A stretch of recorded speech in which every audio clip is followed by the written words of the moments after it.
Tous et bienvenue pour la 4e et dernière édition de la quotidienne du CNCH sur l'ESC 2021. Vous pouvez nous suivre sur le lien du site sur Facebook et dès demain en replay sur le site du CNCH.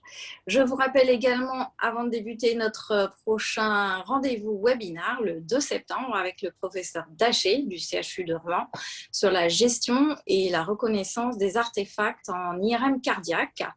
Et tout de suite, j'ai le plaisir d'accueillir Romain Boulestreau de Bordeaux et Loïc Bell pour nous faire part de 4 belles études proposées aujourd'hui à l'ESC. Tout d'abord, Romain, je te donne la parole pour nous parler de l'étude portant sur le vaccin anti-grippe chez les patients post-infarctus, suivi de l'étude STEP sur le traitement intensif des patients âgés dans le cadre de l'hypertension. À toi, Romain. Bonjour Géraldine, merci de ton invitation. C'est un plaisir de vous retrouver pour parler de cette ESC. Alors, je n'ai pas tout à fait le même plan que toi, mais on va parler des mêmes choses. Je vais partager mon écran. Et je vais aussi parler des recommandations sur la prévention cardiovasculaire. Et je vais commencer par ça. Et puis effectivement, STEP study et le vaccin. Donc voici le plan que je vous propose. On va essayer de faire tout ça en 10 minutes. Alors, les recommandations sur la prévention cardiovasculaire, moi, je les ai trouvées très rassurantes. Rassurantes pour 2 raisons. Parce que d'abord, on se rend compte qu'on a quand même beaucoup d'armes pour protéger nos patients aujourd'hui et qu'on n'a plus de raison de ne pas y arriver. Franchement, en cardiologie maintenant, avec nos outils, vraiment, on va y arriver. Et ce qui est extrêmement rassurant, c'est qu'en 2021, finalement, on se repose sur des piliers qu'on connaît déjà depuis quelques années. Donc, en gros, quelle est l'approche? L'approche est d'identifier le risque cardiovasculaire de chaque patient, ce qu'on sait déjà assez bien faire. Si besoin, de l'évaluer par le score de SCORE qui va être un peu modifié. Ça sera la grande nouveauté de ces recommandations. Et ensuite, de choisir pour chaque patient les cibles qu'on veut au niveau de la pression artérielle, du diabète s'il y en a un, du cholestérol, et y arriver en titrant les traitements qui sont maintenant bien disponibles. Donc, c'est globalement ce que voulait dire cette première figure qui commence les recommandations. Et donc, voilà la grande nouveauté finalement, c'est un score 2 et un score 2 OP pour Old People, qui est une nouveauté et en même temps pas une nouveauté, puisqu'on a l'habitude de servir du score de score, et vous voyez qu'il a juste une présentation un petit peu différente, mais on travaille toujours sur l'âge, le sexe, le niveau de cholestérol, le niveau de pression artérielle et le tabagisme. Et avec ça, on identifie, si besoin est, le risque cardiovasculaire du patient. Et ensuite, on va raisonner, comme on le faisait avant, en fonction du niveau de risque cardiovasculaire, avec une petite différence. En fonction de l'âge, on est à risque bas, modéré ou haut pour un pourcentage d'événements cardiovasculaires à 10 ans qui est différent. Ce qui est finalement assez logique. Plus on est jeune, moins on veut d'événements pour être à très haut risque. Plus on est âgé et plus on peut tolérer des événements à 10 ans. Et il nous faudra plus d'événements, un risque plus élevé en tout cas pour être à très haut risque. Une fois qu'on a identifié notre patient, a priori un patient en prévention primaire, évidemment tout ce qui est habituel, la nutrition, le tabac, le sport, on le propose à tout le monde. Et ensuite, en fonction de l'âge, on évalue le risque cardiovasculaire avec le score qu'on vient de voir. Et les recommandations nous proposent une approche en 2 étapes. D'abord, on va essayer d'atteindre des cibles assez faciles, donc entre 13 et 14 de pression artérielle systolique, donc une pression normale, si ça n'est pas le cas, et un cholestérol à moins de 1 gramme. Et on va y aller d'autant plus que le patient est motivé et qu'il est à haut risque. S'il est à bas risque et peu motivé, on peut le laisser tranquille. S'il est à haut risque ou s'il est motivé, on peut aller atteindre ces objectifs-là, même pour un risque plus faible. Pour les patients qui sont à haut risque, ensuite, on a une 2e étape qui est une étape d'intensification du traitement, où on va aller chercher une pression artérielle plus basse, entre 120 et 130 mm de mercure, et un niveau de cholestérol encore plus bas, moins de 0,7 à haut risque et moins de 0,55 à très haut risque. Donc finalement, des choses qu'on connaît déjà, puisque c'était ce que nous recommandaient à la fois les recommandations sur la pression artérielle et sur le niveau de cholestérol. Donc pas de grande nouveauté. En prévention, donc ça c'est l'étape 2, c'est ce qu'on vient de voir sur le schéma d'avant. En prévention secondaire pour un patient qui a déjà une cardiopathie ou une atteinte athéromatoeuse, eh bien c'est la même chose. Étape 1, on essaye d'avoir des objectifs simples, mais de les avoir parfaitement. Donc l'anti-agrégant, on arrête de fumer, on fait du sport, on mange correctement, on a une pression artérielle qui est contrôlée et un cholestérol à moins de 0,7, première étape. Et ensuite, si on veut faire mieux, parce que le patient est en bon état général et qu'on veut l'aider plus, eh bien on va pouvoir aller chercher une pression artérielle plus basse, un niveau de cholestérol à moins de 0,55 et éventuellement des nouvelles approches dans lesquelles il y aurait les nouveaux acides gras, la colchicine, etc., etc. On voit que ça c'est du 2B, donc ce n'est pas encore aujourd'hui, mais c'est des choses qui sont dans les cartons. Évidemment, il y a les recommandations pour l'activité physique. On va recommander une activité physique modérée entre 150 et 300 minutes par semaine, ou plus intense, 75 à 150 minutes par semaine. Et ce qui est pas mal, c'est ce petit tableau qui nous dit qu'est-ce que c'est qu'une activité physique modérée ou une activité physique plus intense. Et notamment, si on peut parler en faisant du sport, c'est que c'est modéré. Si on ne peut plus parler, c'est que c'est intense. Donc des choses assez pratiques. Sur l'alimentation, pas grand-chose de nouveau, mais on recommande l'alimentation méditerranéenne que je vous ai mis à côté. En gros, ce qu'on dit, c'est que ce n'est pas un régime, c'est un mode de vie, que plus on monte dans la pyramide, moins on peut en manger souvent, mais que rien n'est interdit, et que plus on descend, plus on peut en manger, et que tout est autorisé.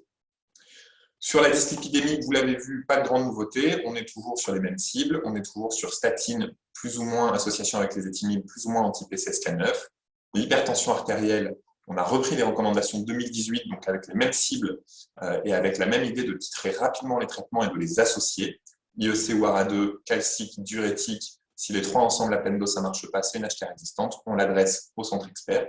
Et pour le diabète, mise en avant des inhibiteurs de SGLT2 et des agonistes GLP1, des choses qu'on connaît aussi de plus en plus. Voilà pour les recommandations. Si on passe à la STEP Study, donc la STEP Study se posait la question de la cible tensionnelle chez les patients âgés, parce que on voit que dans les recommandations, les choses sont assez hétérogènes, européennes, américaines, etc. C'est une étude chinoise qui a randomisé 8511 patients en deux groupes, un groupe traitement intensif entre 110 et 130 de systolique, et un groupe traitement moins intensif, 130-150 de systolique, et qui a étudié les événements. Donc ça, c'est la randomisation. On voit que dans le groupe traitement intensif, on est à 125 mm de mercure en moyenne, dans le groupe traitement standard, 135, donc une différence de 10 mm de mercure. Et on voit, ce n'est pas écrit ici, qu'évidemment les patients sont plus traités, notamment plus traités avec des diurétiques. Sans trop de surprise, les patients qui sont plus traités vont avoir moins d'événements cardiovasculaires, 26% de moins, avec en gros 3,5% d'événements dans le groupe traitement intensif et 4,6% dans le groupe traitement standard. Et ça, c'est valable sur les événements suivants, les AVC, les SCA, l'insuffisance cardiaque qui baisse beaucoup, et on se rappelle que le médicament de troisième intention, c'est le diurétique, les événements cardiovasculaires et la mortalité cardiovasculaire. Pas de changement sur la mortalité toute cause en 3 ans et demi, sur la FA et sur les revascularisations. C'était des patients, je ne vous ai pas mis la slide, mais qui avaient 66 ans de moyenne d'âge et seulement 25% des patients étaient entre 70 et 80 ans. Donc pour un essai sur des patients âgés, on était franchement sur des patients finalement pas très âgés. Quand on regarde les sous-groupes, tous les sous-groupes sont homogènes. Ce qui est intéressant, c'est de voir ça aussi, c'est que les 3/4 des patients de l'étude étaient à haut risque. Et quand on est donc à plus de 15% de risque à 10 ans, quand on est à moins de 15%, finalement, l'effet n'est pas évident. Et donc, en fait, qu'est-ce que nous apprend la STEP Study? Ça nous apprend que les patients de moins de 80 ans, il faut les traiter contre la pression artérielle. Ça tombe bien, puisqu'en France, les recommandations HTA de la personne âgée, c'est au-delà de 80 ans. Donc, finalement, moins de 80 ans, on traite comme un adulte normal, en se fiant surtout à l'âge physiologique, bien sûr. Ça nous apprend ça, et ça nous apprend que plus le patient est à haut risque cardiovasculaire, et plus il va bénéficier d'un traitement antihypertenseur et d'une baisse de pression artérielle. Et donc finalement, ça rappelle d'autres études qui disent qu'on pourrait gérer la pression artérielle un peu comme le cholestérol. Plus la pression artérielle, plus le patient est à haut risque et plus la pression doit être basse si c'est bien toléré. Un élément important, c'est la sécurité évidemment. Il y avait un peu plus d'hypotension dans le groupe traitement intensif, avec 3,5% d'hypotension versus 2,3%, mais absolument pas plus d'insuffisance rénale, de syncope, de fractures, etc., etc. Là encore, c'était une patientèle en fait assez solide et pas une patientèle de personnes âgées comme on l'entend nous en France. Un mot sur l'étude IAMI, sur le vaccin, qui était une très très belle étude par sa simplicité, j'ai trouvé. Les patients qui arrivent, qui ont fait un infarctus ou qui sont programmés pour une revascularisation dans un endroit stable, on leur fait la procédure et dans les 72 heures, on leur injecte une dose de vaccin anti-grippe et on regarde les événements. Et on se rend compte que cette simple intervention, qui n'a aucun effet secondaire et qui n'a aucun problème de safety, permet de diminuer de 28% un critère composite qui associe mortalité cardiovasculaire et mortalité toute cause, et donc vraiment un effet assez extraordinaire pour une intervention très simple. Donc ça, c'était également très intéressant. Et j'en profite pour parler de deux autres études qui m'ont marqué pendant cette ESC. L'étude Figaro DKD. C'est une étude qui prend des patients insuffisants rénaux, protéinuriques et diabétiques, qui ont une tension bien contrôlée, un diabète bien contrôlé, qu'on met sous finérénone. C'est un antagoniste des récepteurs minéralocorticoïdes, un peu comme la spironolactone. Et on montre une baisse importante à 3 ou 4 ans des événements cardiovasculaires, de l'insuffisance cardiaque notamment, chez des patients qui étaient finalement en prévention primaire de cardiopathie. Et ça rappelle que les antagonistes des récepteurs minéralocorticoïdes ont un vrai effet physiologique bénéfique, antifibrosant, anti-hypertrophique, ça améliore la fonction cardiaque, etc. Et donc, moi qui suis plutôt spécialisé en hypertension artérielle, ça rappelle à tout le monde qu'il ne faut pas avoir peur de se servir de la spironolactone et que cette classe de médicaments a probablement une place beaucoup plus importante que ce qu'elle a aujourd'hui et que ça va prendre de plus en plus de place. Dernière étude en plus aussi, c'est l'étude Quartet, qui est une étude qui compare une monothérapie en introduction de traitement pour l'hypertension artérielle à une association de 4 molécules à toute petite dose, un quart de dose, et qui a montré qu'on était beaucoup plus efficace sur la gestion de la pression artérielle avec une polythérapie avec des quarts de dose. Là, ça rappelle que l'hypertension artérielle, ça n'est jamais un seul mécanisme physiopathologique, mais plusieurs, et qu'il vaut mieux associer les médicaments et les classes thérapeutiques plutôt que de rester sur une monothérapie si vous voulez être efficace. Et donc, dès que la monothérapie ne suffit pas, plutôt que de la monter, n'hésitez pas à passer à une bithérapie et éventuellement à une trithérapie, quitte à ce que ça soit au début à demi-dose. Voilà pour les études qui sont marquées pendant cette ESC, et je suis bien sûr disponible pour les questions. Merci Romain, parfait, tu nous as résumé des tas d'études en plus, c'est très bien. Je ne sais pas si je ne vois pas vraiment de questions.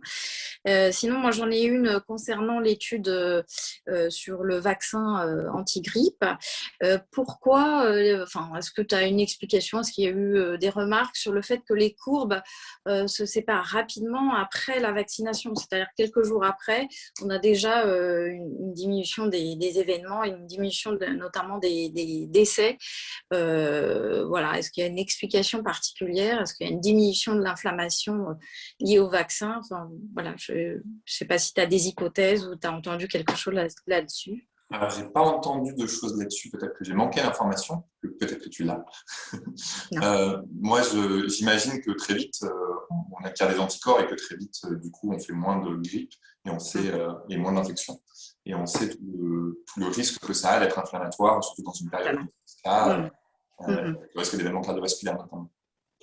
Après, on n'a pas d'éléments sur les causes des décès cardiovasculaires à domicile, donc on ne sait pas non plus de quoi sont morts les gens. Mais a priori, c'est quelque chose d'assez simple de vacciner les patients en post-infarctus avant qu'ils ressortent de l'hôpital. Et c'est vrai que ça paraît quelque chose d'intéressant à faire de manière systématique et à proposer aux patients. Et par ailleurs, moi j'avais une remarque sur les recommandations des traitements des patients en prévention. Je trouve qu'on donne aussi la place pour dire que certains patients sont plus motivés que d'autres, et je trouve que c'est très intéressant de faire part directement des patients et du ressenti qu'on a des patients qui sont motivés pour certains. Donc je trouve que voilà, c'est une notion nouvelle. Oui, je suis on ne peut plus d'accord avec toi. Moi, je travaille beaucoup en hypertension artérielle et clairement, ça ne sert à rien de forcer un patient qui n'a pas envie, puisque de toute façon, il ne prendra pas ces traitements, et ça, c'est très bien démontré. Donc, on a beaucoup été paternaliste en médecine et on est de plus en plus sur la décision médicale partagée. Et je crois que ça, c'est une évidence. Les diabétologues l'ont fait depuis très longtemps. Dans le choix de la cible en HbA1c, il y a la motivation du patient. Et nous, dans la prévention cardiovasculaire, ça devrait être intégré. Ça ne sert à rien d'aller mettre 6 lignes sur l'ordonnance pour qu'il en prenne aucune. S'il n'est pas motivé, peut-être en choisir une ou deux qui nous paraissent plus importantes, insister là-dessus, vraiment beaucoup se servir des associations, prévenir les patients qu'il peut y avoir des effets secondaires et qu'on peut en discuter, et faire le choix ensemble et effectivement tracer dans le courrier que le patient, on a fait ce choix-là parce que aussi il était ou pas motivé pour se prendre en charge. On ne peut plus d'accord avec toi. Alors, j'ai une dernière question, puis après, on passera à Loïc la parole. Quel est l'avantage du score 2 par rapport au score et l'implication thérapeutique?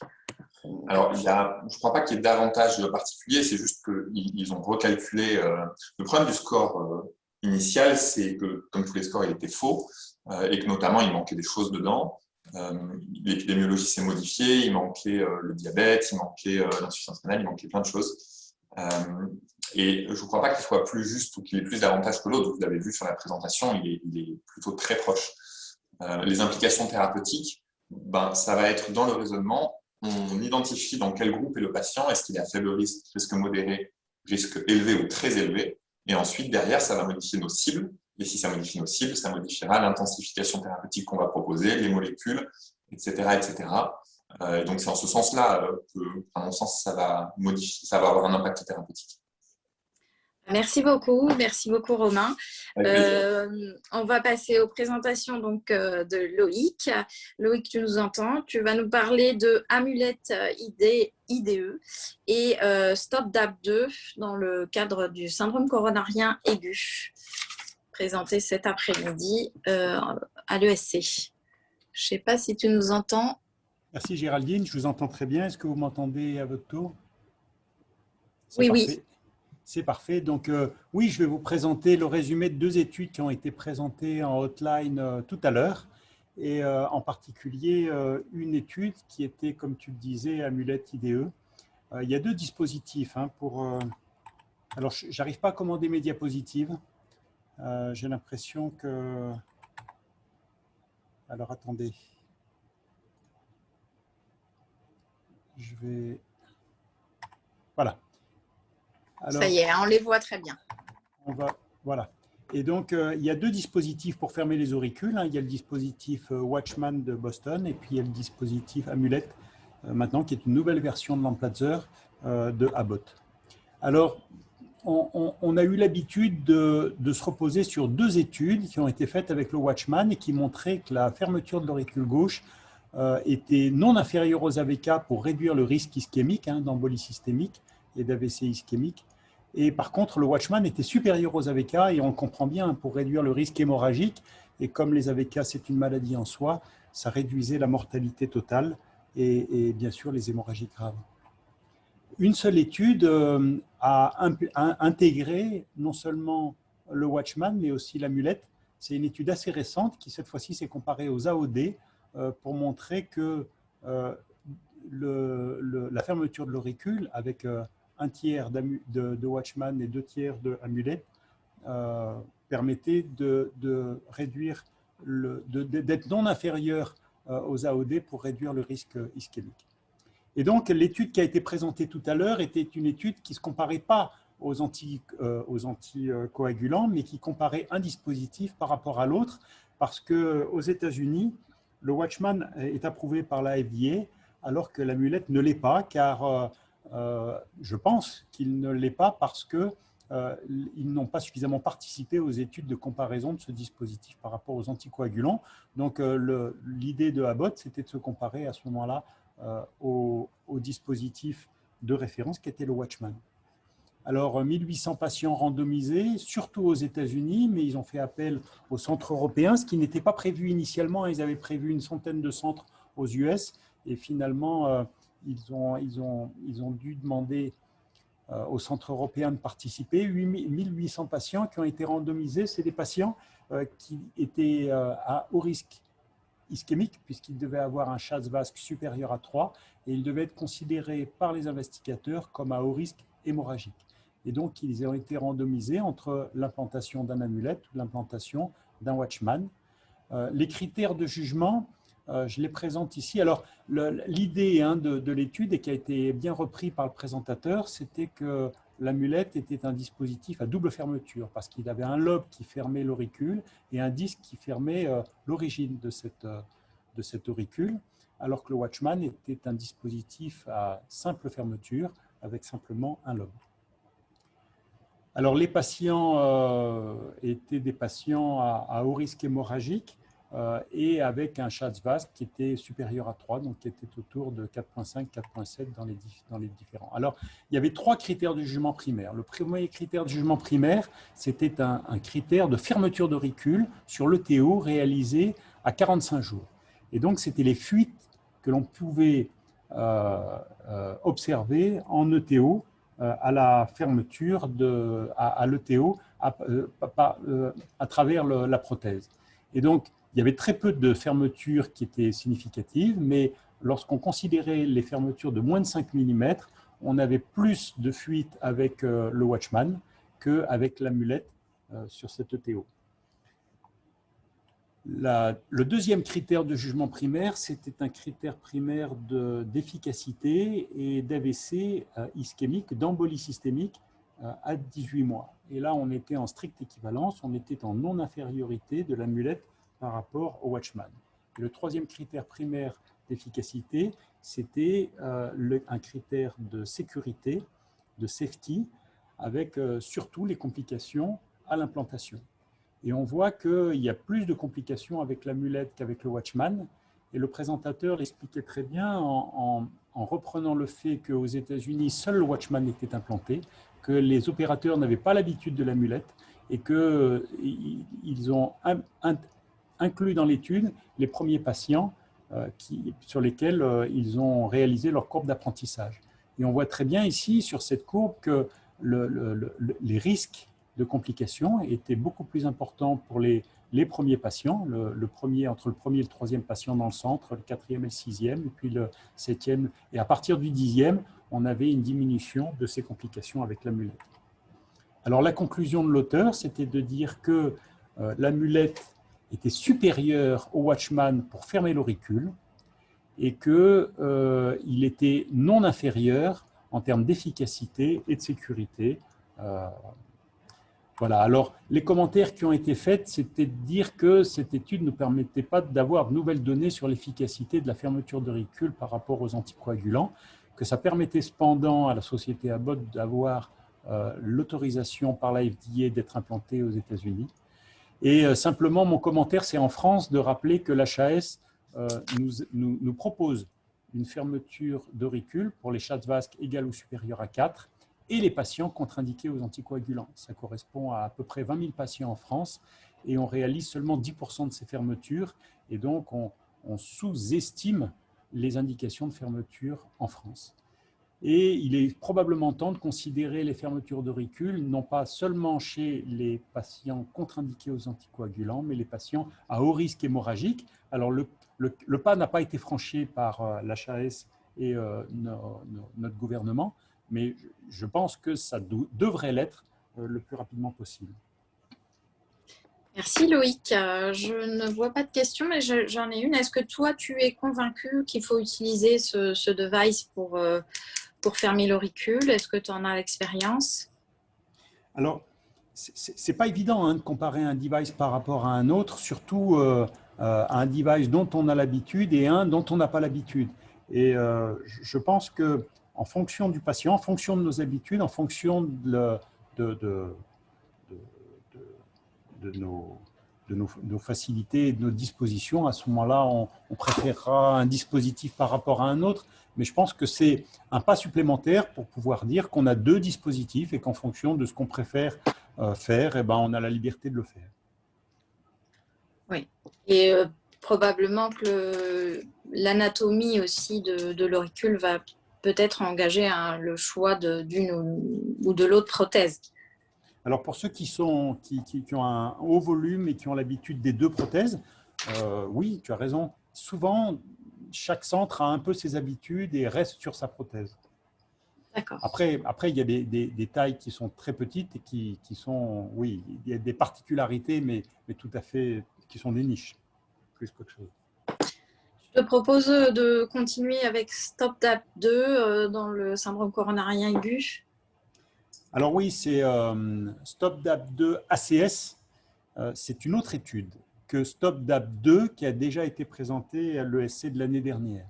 Alors, beaucoup d'études, on se passionne sur la durée de la double antiagrégation plaquettaire après l'implantation d'un stent qui maintenant ne peut être que actif, que ce soit dans le syndrome coronarien aigu ou en l'absence de syndrome coronarien aigu.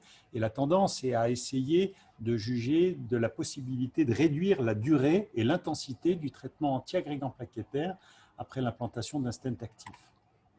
Alors, STOP-DAP, qui a été présenté l'année dernière à l'ESC, qui a été publié, l'année dernière, il y a 2 ans à l'ESC, qui a été publié dans le JAMA, comparait 2 durées de traitement de double antiagrégant plaquettaire après l'implantation d'un DES. Ça s'intéressait aux patients électifs et aux patients de SCA. Et il y a beaucoup de patients qui ont été inclus alors qu'ils étaient en indication élective et non pas après un SCA. Et donc, on voit que sur un critère de jugement de saignement, bien sûr, de traiter 1 mois, ça fait moins saigner que de traiter de 12 mois. Et on n'a pas à payer ça par un surrisque ischémique.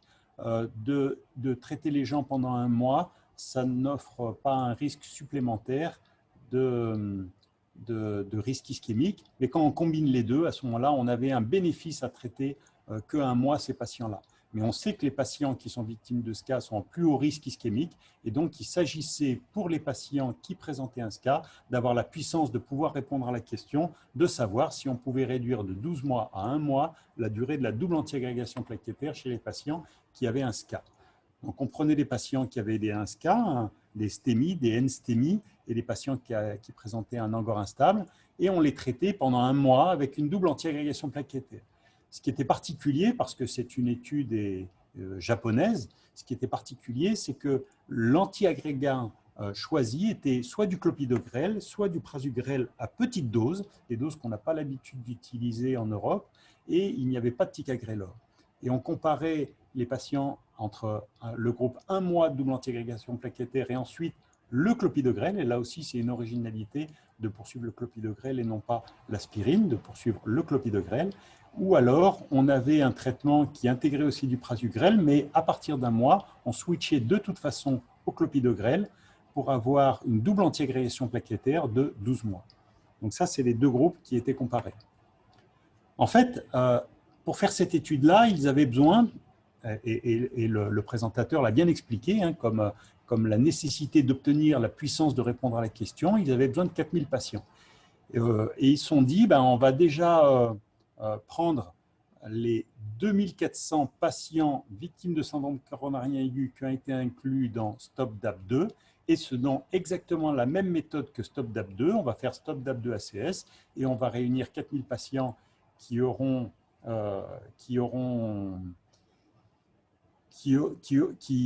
présenté un syndrome coronarien aigu.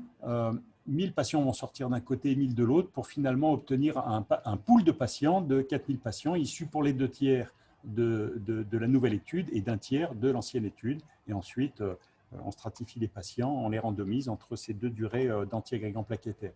Donc encore une fois, une étude japonaise, des patients qui étaient victimes d'un STEMI pour la moitié, à peu près 1/4 de N-STEMI et 1/4 de patients qui présentaient un angor instable.